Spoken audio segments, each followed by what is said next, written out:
The United Nations has just made a historic decision about the transatlantic slave trade. And Ghana played a leading role in this whole initiative. I mean, Ghana pioneered, or not pioneered though, but then led the initiative in the whole role. You understand? What happened? On March 25th, 2026, the UN General Assembly passed a resolution officially declaring the transatlantic slave trade as the gravest crime against humanity. Of course, it is. This is a big deal because it goes beyond just history. Yes, it does. It opens the door to reparations, meaning compensation and justice for the descendants of enslaved Africans. You get my point? Now, they voted. This is the voting result. 123 countries voted in favor of this resolution. 3 countries voted against it. These countries include United States, Israel, and Argentina, which does not surprise me at all. 52 countries abstained from the resolution, which include the UK and the European Union nations. It also doesn't surprise me at all because what they are the pioneers of this enslavement that happened in some years back, and we are still suffering from it one way or the other. So clearly, I'll say that the world is divided on this issue. Of course, it is. Now, Ghana's president, Mr. John Dramani Mahama, or His Excellency John Dramani Mahama, led the whole initiative. And during his argument or during his speech, he made some powerful argument. I'll list them for you. The slave trade was not just history. It shaped today's global inequality. 2, over 12 million Africans were forcibly taken and used to build Western economies.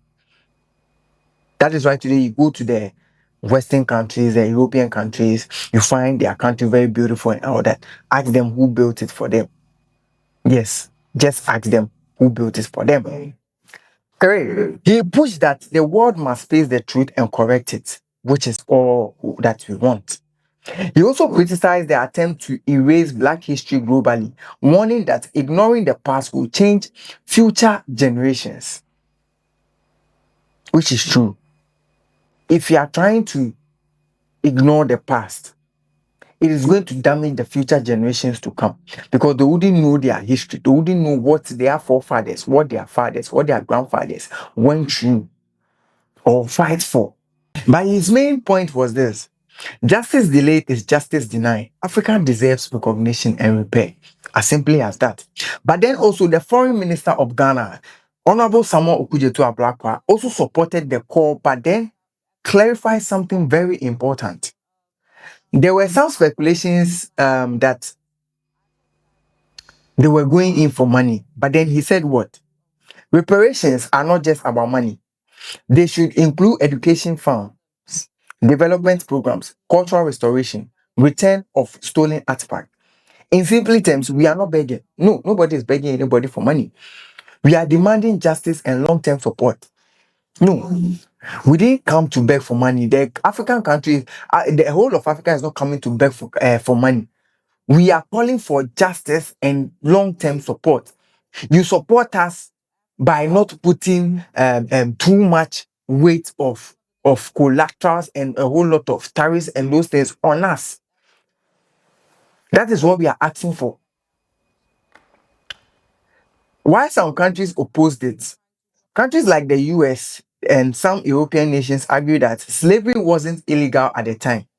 You can't apply today's law to the past. They fear creating a hierarchy of suffering among historical crimes. This is their reason for opposing the resolution, which does not make sense to me and to the whole entire African continent and some Caribbean nations as well. No, it doesn't at all. Why this matters? Even though the resolution is not legally binding, it is powerful because 1, it officially recognizes the scale of the injustice. 2, it strengthens Africa and the Caribbean's push for reparations. 3, it restarts a global conversation about justice and inequality. Yes, this is why it matters. Simply, I'll put it this way. This resolution is more than history. This is about justice.